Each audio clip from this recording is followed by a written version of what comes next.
Can I reverse engineer and revive a completely dead game in a month? No. Well, maybe? Let's say, sort of. This is a question that I asked myself way back at the start of last month when I embarked on this project. Well, not exactly. I didn't give myself a timeline, it just happened to line up this way. And with that, hello everyone, welcome to what is decidedly not a Kerbal Space Program video. So, with that, what am I even talking about? Well, this is AG Drive, an old game for iOS and eventually Android, first shown back in 2015. Wow, time flies. It was free app of the week at least once when I downloaded it, and I played it a lot. Ended up always coming back to it until my phone's operating system updated and it was not supported anymore, and it was delisted by the time I switched phones. So, yeah. I kept it in my mind and I always thought about bringing it back somehow, because I really liked the game, and it seems that I'm not alone in this, as the many comments on the game's soundtrack seem to show. So now, with some reverse engineering experience under my belt, I decided I'd have a look. As with any programming project, one of the first decisions is what language do we decide to use? And for me, the choice was very simple, very fast, and very obvious. I would be using Rust. Some of you might be asking, okay, why not C++ or Java or something else? And the best answer that I can give you here is the option type, the result type, and the ease of adding new libraries to my project. I don't need to mess around with make files, include folders, or whatever. I can just add it to one file, and done, it's installed. And that is something that I value a lot. With that said, let's start with... Day one was mostly spent getting acquainted with the structure of the game. It shouldn't be so hard, after all it was released for Android. Android APKs are just zips by a different name. Android is Java anyway, this is easy mode. Let's take a look. Oh. That's all of the functions that you expose to Java, and basically all of them are OpenGL. Also, what are these file names? Those are extensions that I have never seen before. Oh. 100% proprietary engine.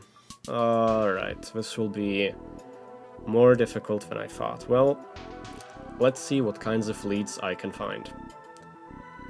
Let's see, get to the files, open them up.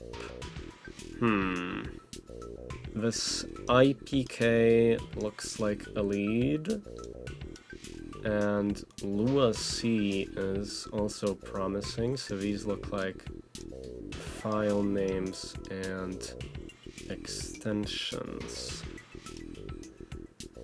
And these are also file names, probably textures. Well, let's see. I guess we'll have to continue in... On day 2, I looked more into it, and turns out the Android native binaries have debug symbols in them, which makes things really useful. It was far easier to find the file parsing functions than it would have been otherwise.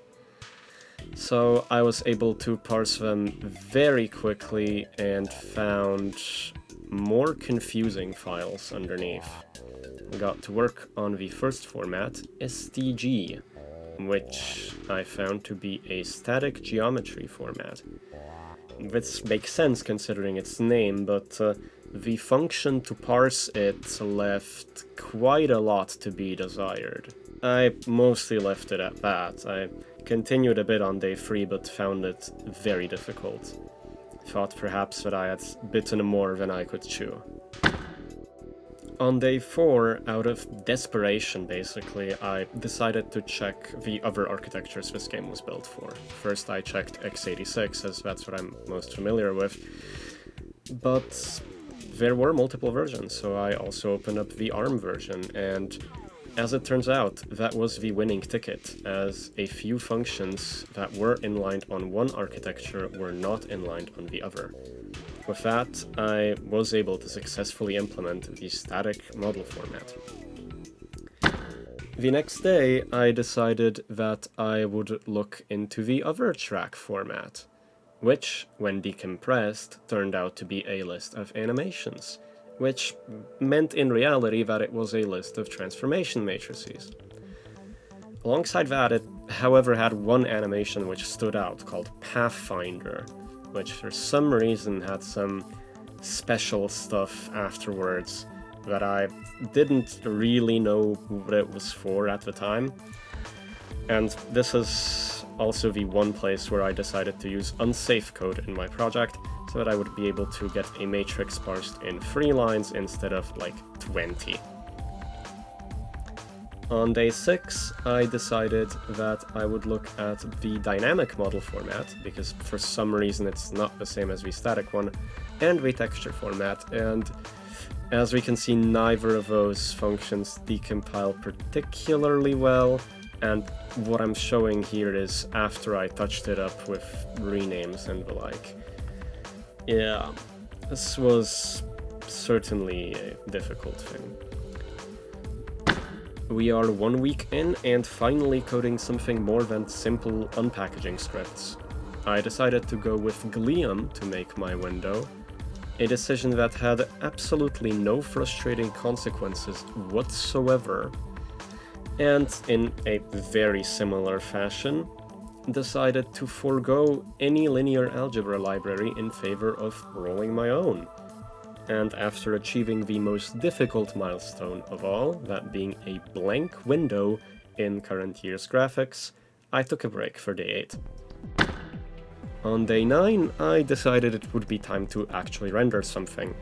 So I looked at the texture format and, well, who would have thought that textures are complicated and can store multiple different formats, each of them more complicated than the last. I then sort of went into a bit of a panic mode, thinking I would have to parse this texture, frantically looking for specs, while looking for anything to do that was not texture parsing.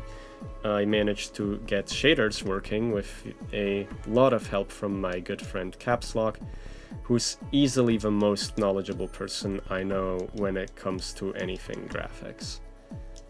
In spite of that, I was slowly feeling myself getting demotivated, struggling to think of the next steps, so I spent most of days 10 and 11 thinking of architectural solutions to things I would have to fix, while procrastinating the working on parsing the rest of the textures. On day 12, I procrastinated by looking into the dynamic model format, which thankfully had a lot of strings in it and which allowed me to understand it far better. The next day, I found that I can just do what every programmer does when confronted with my problem, which is to let somebody else's code do this for them. In my case, it was the Texture 2D decoder crate, which had the texture format I was looking for. With more understanding of the dynamic model format, I was then able to parse in the entire mesh, and then was ready to render it, which was another adventure, to say the least. Caps Lock helped out immensely here, again, especially with the suggestion to use RenderDoc. 2 weeks in, and I fixed the rendering and got this spinning ship to draw to the screen. The next step was getting a track to load, but after this achievement I gave myself a bit of a rest to think about more architectural concerns largely related to the rendering framework. 5 days later, I looked more into the static geometry format and got red-herringed by the way the vertex formats are being parsed. I was able to resolve this by looking into a few more functions scattered around, And thankfully, since this interfaces with OpenGL, the data has to be in a well-defined format that I can then reverse engineer easily. After finally loading the file into memory, I got to trying to render it. So I spent the entire next day and the better part of the day afterwards trying to fix random problems with matrices, and again talking to Caps Lock about this. These were just some of the notable outcomes that I managed to record, and managed to have it work. It was also here where I had to enlist the help of a linear algebra library to invert the matrix, that being GLAM, as I heard it's slightly better than Nalgebra or N-algebra, and it's more suited for games. And once again, since I even got the intro to render, I gave myself another little break. From here, the only thing remaining was the update function, which I'd previously looked at and dreaded. In fact, Ghidra refused to decompile it at the start, but thankfully updating to Ghidra 12 made it actually work. I then wrote out the entire function in one massive session, knowing it's going to be incredibly buggy, but it felt sort of good to just have it out there. Alongside that, I needed a few helper functions that I was able to find and decompile from the original code. Here the days start to blend together. I spent a large amount of time obsessing and tearing my hair out over these matrices and vectors, mainly because of a few mistakes that all compounded in a way that made me think I was closer to my goal than before. One of them was confusing the up and forward vectors but not knowing which is which, because my mistaken version was closer, but it wasn't because of other reasons. And then I found a bug in my implementation of the world position from track position function, which requires a bit of explanation. So, turns out the pathfinder animation of the track is an ideal path through the middle of the track, and is used to determine the basis vectors for every point on the track, as they are the basis vectors of track space in world space. The job of the world position from track position function is to take in a track position and probably use that as an anchor to then find 2 frames of the pathfinder animation on the next frame that are both with adjacent indices, so that the ship is behind one of them but is in front of the next one. So the distances flip the signs in between the 2 indices. At least that's what I think. The exact behavior is a bit difficult to discern from these index manipulations.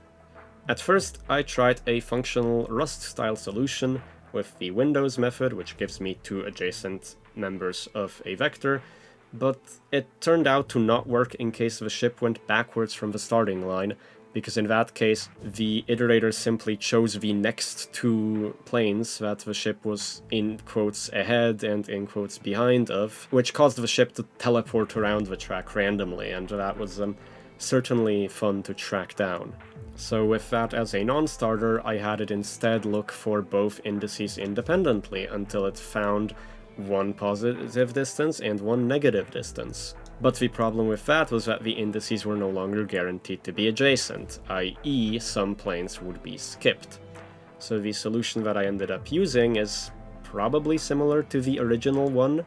I used the initial position as an anchor, and depending on its sign, I traversed the list either forwards or backwards, to then overshoot until I found the opposing sign, and then overcorrected either backwards or forwards, depending on the sign, by 1 element, which guaranteed adjacent planes whose distances had opposing signs.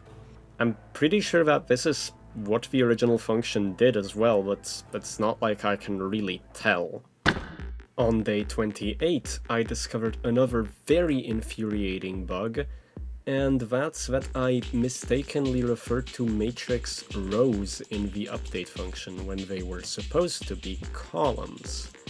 And it infuriated me so much that I marked all instances of it with a very fitting comment. But after that, it was seemingly done.